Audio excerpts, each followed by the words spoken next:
তোমাদের পাশেই আছি, হৃদয়ের কাছাকাছি। জীবনের পথ সোজা নয়, আশা নিয়ে নিত্য বাঁচি।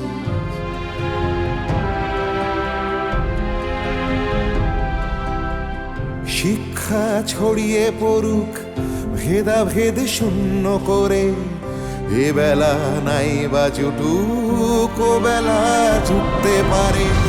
বিপ্লব আসছে দেখো নারী, তুমি পিছিয়ে জানি, জ্বলে ওঠো নিজের আলোয়, মুছে দাও দুঃখ গ্লানি। এভাবে আর থেকো না হাহাকার জড়িয়ে বুকে, আমি হাত বাড়িয়ে আছি, সাড়া দাও আমার ডাকে। আমি হাত বাড়িয়ে আছি, সাড়া দাও আমার ডাকে।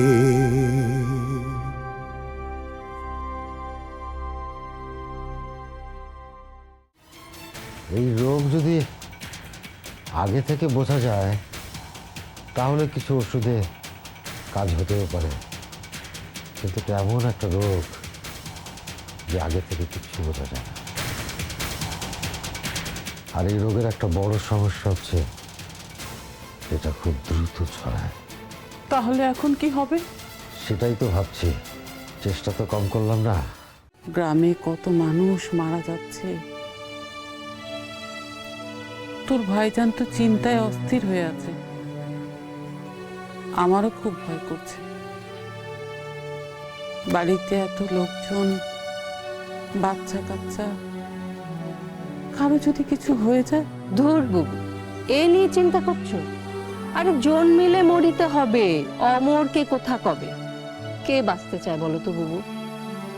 তোমার দেবর মরে যাওয়ার পর থেকে তো আমি এই দিনটারই অপেক্ষায় আছি।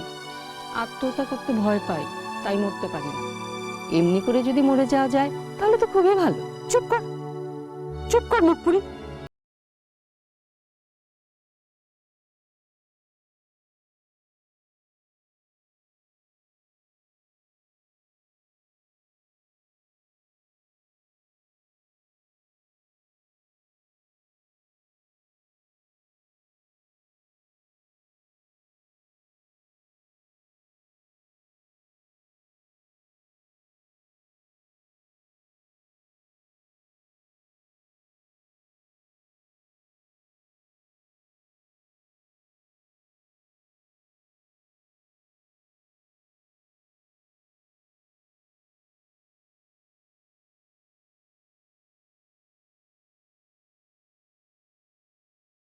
সব কিনতে হবে না? না, গহনা কিনতে হবে না। আমার সুলতানের বিয়েতে আমি ওকে যে গহনাগুলো দিয়েছিলাম সেগুলো সবই তো ওর।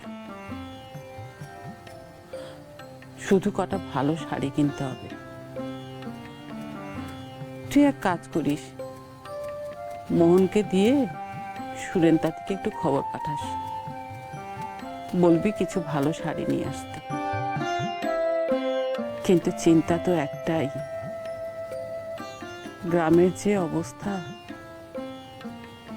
বিয়েটা ঠিকঠাক মতো দিতে পারলেই হয়। তুমি ও নিয়ে এত চিন্তা করো না তো, দেখবে সব ঠিকঠাক মতো হয়ে যাবে।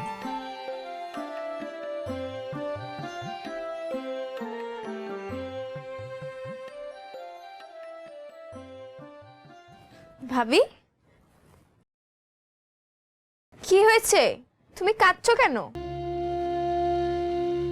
ও কিছু না তো বাবা। অকারণে কাঁদছো? আচ্ছা, তুমি কি আমাকে বোকা পেয়েছো যে যা বলবে আমি তাই বুঝবো? কি হয়েছে আমাকে বলো তো। আমার মন ভালো নেই অন্তরাপা। কেন? কেউ কি কিছু বলেছে? না, কেউ কিছু বলেনি। তবে জানি না কেন যেন কিচ্ছু ভালো লাগছে না। সবকিছুতে কেন যেন কান্না পাচ্ছে, কিচ্ছু ভালো লাগছে না। ভাবি, তোমার আসলে মনের ভিতর হালকা ভয় লাগছে। সামনে এত বড় একটা ঘটনা ঘটতে যাচ্ছে, ভয় লাগাটা তো স্বাভাবিক। তুমি একদম চিন্তা করো না ভাবি, আমরা সবাই তো আছি।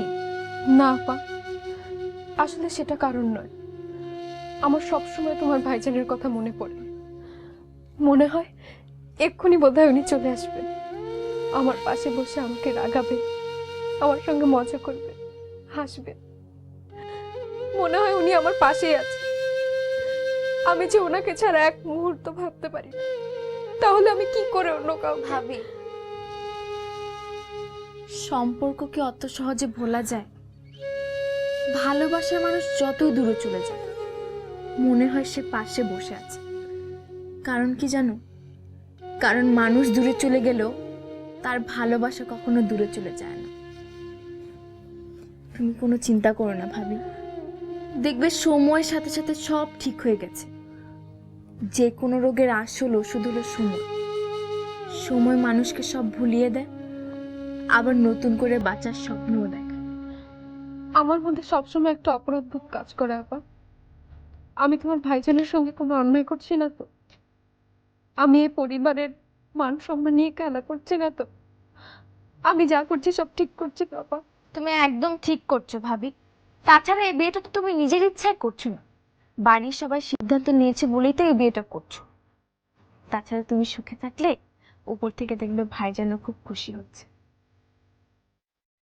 আমি জানি না আমি ঠিক করছি না ভুল, তবে আপনি তো জানেন আমি কেন এই কাজ করছি।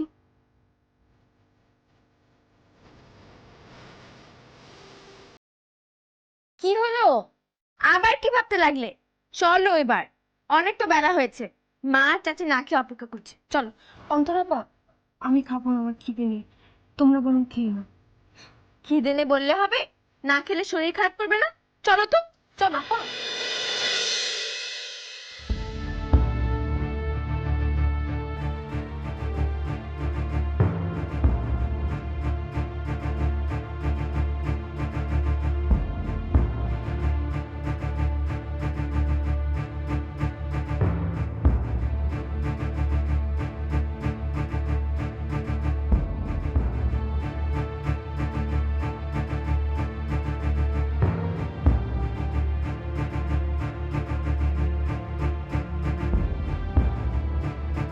মোহর, মোহর, ও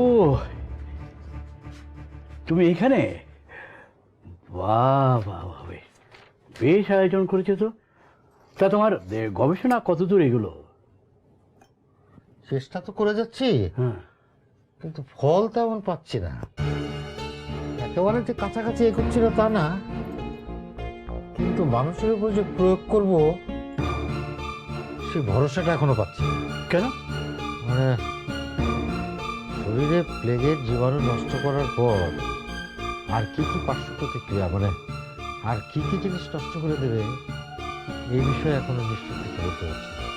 এখানে এমন কিছু উপাদান দিতে হয়েছে যা শরীরের জন্য অত্যন্ত ক্ষতিকর। তুমি এক কাজ করো, প্লেগ রোগ সবচেয়ে বেশি ছড়ায় ইঁদুরের মধ্যে। তুমি তোমার ওষুধটা ইঁদুরের উপর প্রয়োগ করো, তাহলে তুমি বুঝতে পারবে। ইঁদুরের উপরে যদি কাজ করে তাহলে তুমি মানুষের মধ্যে প্রয়োগ করতে পারবে। এটা তুমি ভালো বলেছো সোমনাথ। ইঁদুর মোহর, যা করার তাড়াতাড়ি করো। প্লেগ রোগ যেভাবে ছড়াচ্ছে, একে দ্রুত নির্মূল করতে না পারলে গ্রামকে গ্রাম উজাড় দেবে। এখন আমাদের সবচেয়ে আগে যেটা করতে হবে সেটা হচ্ছে এই প্লেগ রোগ সম্পর্কে মানুষের সচেতনতা বৃদ্ধি করা। যে পুকুর থেকে মানুষ খাবার পানি নেয় সেই পুকুরে স্নান করা বন্ধ করতে হবে। কোথাও যদি অনেক বেশি ইঁদুর মারা যায় তাহলে সেখান দিয়ে চলাফেরা করার সময় নাকে কাপড় দিয়ে চলাফেরা করতে হবে, যাতে এই রোগ জীবাণু না ছড়ায়। মানুষ যদি সতর্ক হয় তাহলে এই রোগ এতটা দ্রুত ছড়াবে না। আমি সবাইকে সচেতন করার চেষ্টা করছি, তুমিও কাজটা শুরু করো। হ্যাঁ মোহর, আমি তাহলে যাই, আমিও আসছে কাজে লেগে যাবো। কথা কথা আমারে ডাকছিলেন? হ্যাঁ চল, একটু যেতে হবে। এই কোথায় যাবে? এই তো পাশের গ্রামে, উত্তরপাড়ায়। ওখানে কি ঘরে ঘরে এই রোগ ছড়াচ্ছে। ওখান থেকে একজন লোক এসেছিল, সেই আমাকে খবরটা দিয়ে গেল, আর আমাকে অনেক করে বলে গেছে ওখানে যাওয়ার জন্য। সাবধান মোহর, এই রোগ কিন্তু খুব দ্রুত মানুষের মধ্যে ছড়ায়। আর দূর, আমার কিচ্ছু হবে না। আর মানুষের সেবা করতে গিয়ে যদি আমার প্রাণ যায় তো যাক না। চলো তাহলে, আমিও যাব। তুমি আবার কেন যাবে? তুমি কি একাই মানুষের জন্য প্রাণ দিতে পারো? মোহন, তাহলে তুই থাক, সোমনাথ যাচ্ছে, তোকে আর যেতে হবে না। আমি কি ভীতু নাকি? আমি মরতে ভয় পাই না। সবাই যদি মরে যায় তাহলে গ্রামের মানুষের চিকিৎসা করবে কে? ওসব আমি জানি না। আমি আপনার সাথে যাবো, আপনাকে আমি একা যেতে দিব না।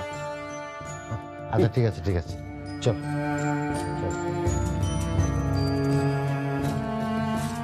চল। খুব ভালো ছিল।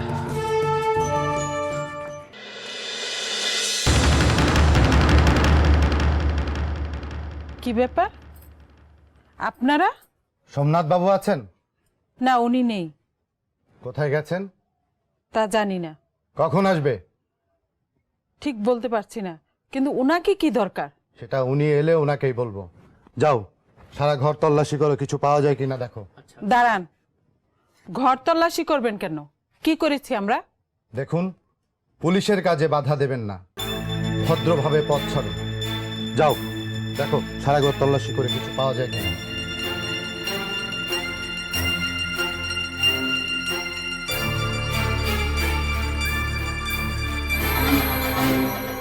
কেন অত্যাচার করছেন? কি করেছি আমরা?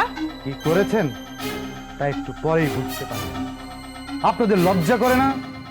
যে থালায় খান সে থালা ফুটো করতে? ইংরেজ সরকারের দয়ায় বেঁচে আছেন, আবার ইংরেজ সরকারের ক্ষতি করার চেষ্টা করছেন। চুপ করুন। আমরা আমাদের দেশে আছি, আমরা কারোর দয়ায় বেঁচে নেই।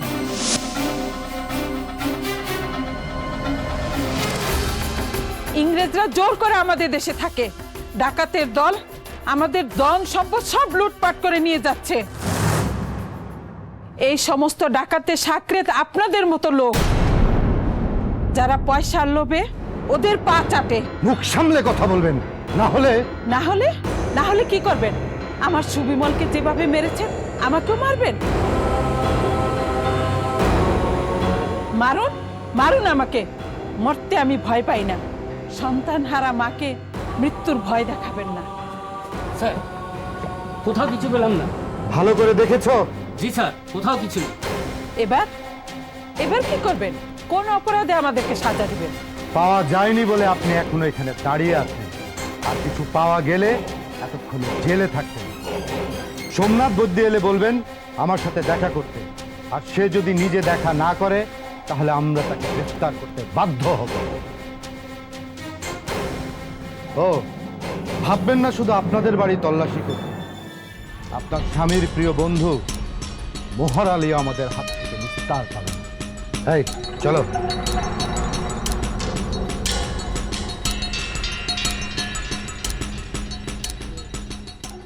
সোমনাথ, গ্রামের যে পরিস্থিতি, তাতে যদি এই রোগ এখনই বর্ষে আনা না যায় তো সর্বনাশ হয়ে যাবে। পুরো গ্রাম কবরে রূপান্তরিত হবে। কিন্তু আমাদেরই বা কি করার আছে বলো?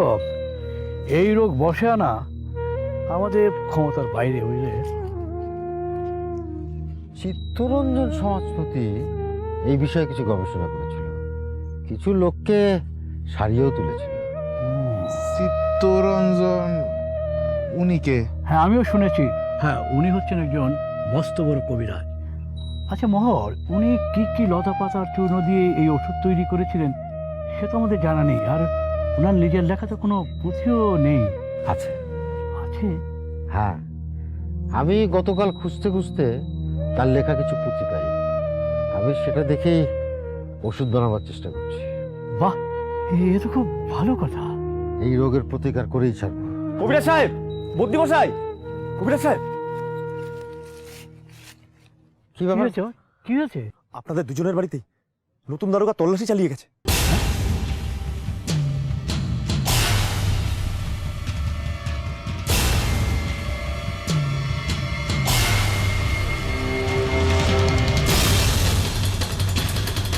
কিন্তু কেন?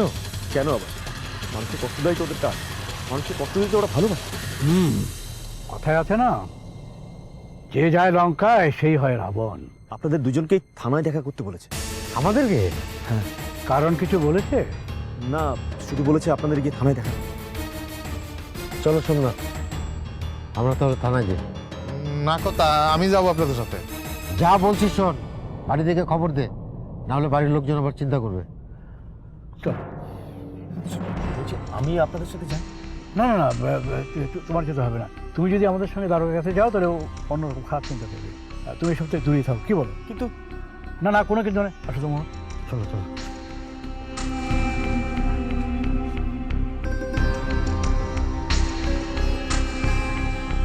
আসতে পারে? আসুন। আমার নাম সোমনাথ, আর ও হচ্ছে মোহন।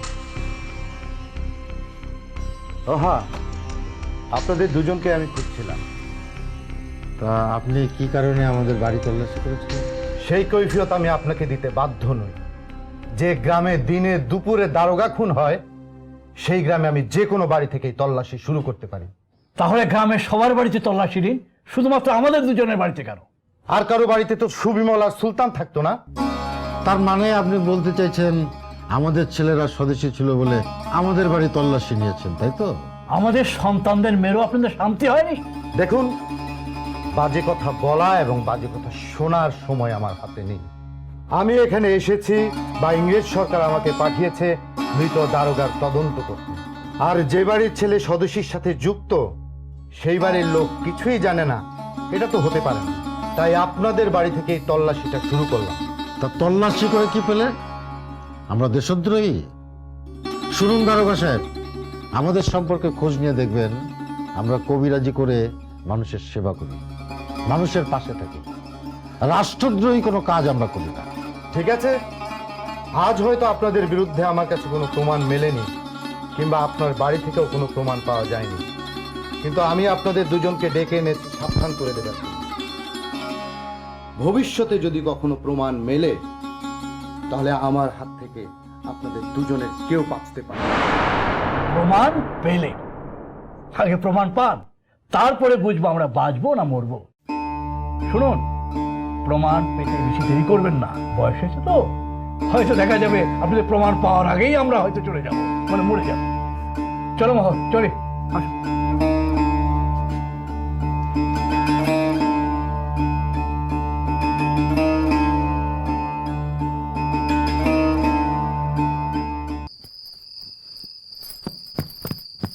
মা মা মা আমাদের বাড়িতে পুলিশ এসেছিল কেন?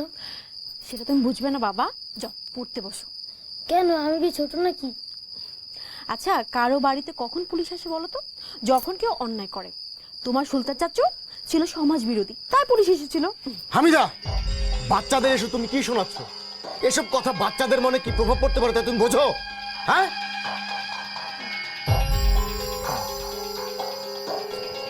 তোমার সুলতান চাচা এমন কোনো কিছু করেনি। পুলিশ মিথ্যে মিথ্যে তোমার চাচাকে কষ্ট দিচ্ছে, বুঝেছো?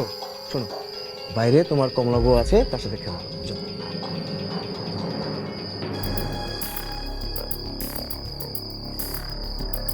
আচ্ছা হামিদা, তোমার কি কোনদিন বুদ্ধি শুদ্ধি হবে না? কোনো মা তার সন্তানকে এই ধরনের কথা বলে? আর সুলতান সমাজ বিরোধী? কি ভুল বলেছে? আমার চোখে সে তাই, ইংরেজ সরকারদের চোখেও সে তাই। আর তুমি তুমি কোন সত্যি কথাটা বললে তোমার নিজের বাচ্চাকে? ওদেরও জানা উচিত কার জন্য ওদের বাবার চাকরি গেছে, কার জন্য এত কষ্ট করছে, কার জন্য এই গ্রামে পচে মরতে হচ্ছে। আমার চাকরি যাবার জন্য কেউ দায়ী নয়। আমি আমার নিজের জন্য অন্য কাউকে দোষ দিতে পছন্দ করি না। আর দয়া করে আমার পরিবারের সম্বন্ধে আমাদের বাচ্চাদের মনে কিছু ঢুকিও না, এতে ওদের ক্ষতি হবে। ওরা যা দেখবে ওরা তাই শিখবে। ওরা যদি দেখে যে তুমি আমার আব্বা আম্মাকে সম্মান দাও না, তাহলে ওরাও বড় হয়ে তোমাকে সম্মান দেবে না। কিন্তু বড় হচ্ছে হামিদা। না, আমি আমার বাচ্চাদের কোনো মিথ্যা কথা শেখাবো না। ওরা জানো তাদের দাদার বাড়ি কেমন, এখানকার লোকজন কেমন, দাদা চাচা যে কত ভালো মানুষ, ওদেরও জানা উচিত। তা এতই যখন অপছন্দ ওই বাড়ির লোকদের, তাহলে এখানে পড়ে আছো কেন? চলে যেতে দিতে পারো। তোমার বাবার বাড়ি তো অনেক ভালো, সেখানে গিয়ে নয় থাকো। তা তো বটে, তোমাদের বাড়ি থেকে আমার বাবার বাড়ি অনেক ভালো। দরকার পড়লে আমরা সেখানে যেয়ে থাকবো। তবে ভেবো না তোমার বাচ্চাদের এখানে রেখে যাব, আমি সঙ্গে করে নিয়ে যাব।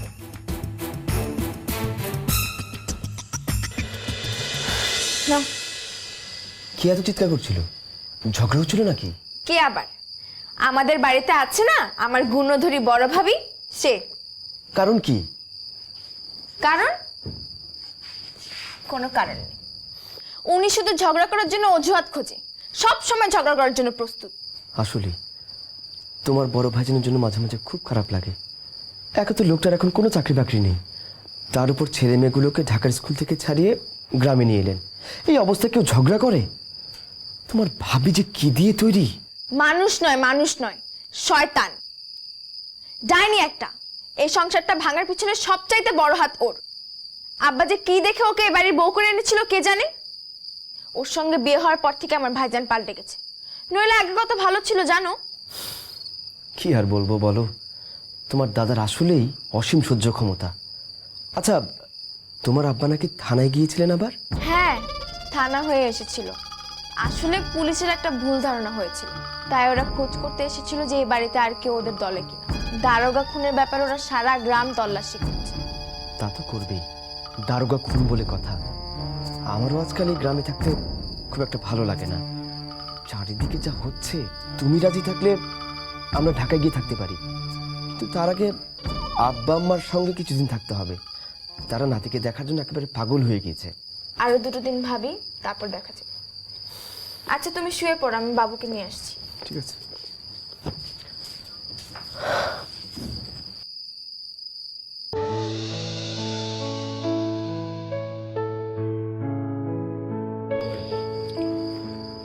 তুমি আসছো? ভালোই হয়েছে। আসলে অনেক রাত হয়েছিল বলে তোমাকে ডাকিনি। শোনো, একটা ভালো সংবাদ আছে। কি সংবাদ? আমি ওই সর্বনাশা রোগটার একটা ওষুধ বের করতে পেরেছি। আলহামদুলিল্লাহ। আল্লাহর কাছে দোয়া করো পেয়ারা, আমার এই ওষুধ যেন সত্যি মানুষের উপকারে লাগে। এখন শুধু রোগীর উপর প্রয়োগের অপেক্ষা। এটা একটা দারুণ খবর। আমি খুবই দুশ্চিন্তার মধ্যে ছিলাম, এখন একটু শান্তি পেলাম। কিন্তু আমি এখনো শান্তিতে বসতে পারছি না যতক্ষণ না কোনো প্রাণীর উপর প্রয়োগ করব। কাল সকালে মোহনকে দিয়ে 2টো ইঁদুর আনবো, তারপর তাদের উপর প্রয়োগ করব। একবার যদি এই ওষুধ ওদের উপরে কাজ করে, তাহলে এই গ্রামের আর কোনো মানুষ এই রোগে মরবে না। আচ্ছা ঠিক আছে, দেখো ভোর হয়ে এলো বলে এখন একটু ঘুমিয়ে নেবে। চলো, রাতের খাবার তো যেমন দিয়ে গেছিলাম তেমনই পড়ে আছে। চলো এবার একটু হাত মুখ ধুয়ে দুধ মুড়ি খেয়ে শুয়ে নেবে। সকালে মোহন যখন আসবে তোমাকে আমি ডেকে দেবো। না পেরা না, ঘুম আমার কিছুতেই পাচ্ছে না। যতক্ষণ না এই প্রয়োগের ফলাফল আমি নিজ চোখে দেখব, ততক্ষণ আমার চোখে ঘুম নেই। আজ অনেক বড় আনন্দের দিন। আল্লাহ আমাদের দিকে মুখ তুলে চেয়েছেন। আমি আজ তোমাকে জোর করব না, তুমি এখানেই বসো, আমি তোমার জন্য খাবার নিয়ে আসি। তোমাকে হারায় এমন শক্তি কার আছে? যাও এখানে নিয়ে এসো, আমি এখানে এসো। আচ্ছা ঠিক আছে।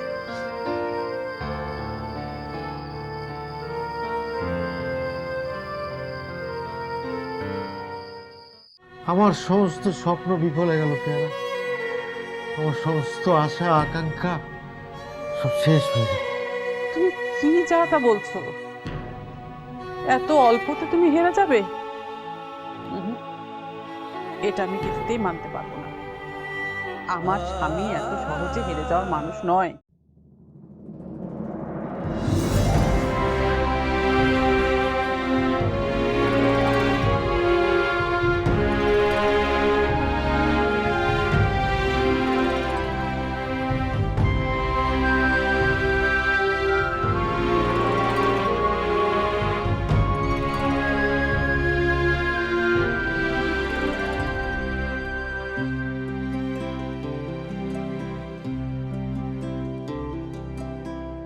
তোমাদের পাশেই আছি, হৃদয়ের কাছাকাছি। জীবনের পথ সোজা নয়, আশা নিয়ে নিত্য বাঁচি।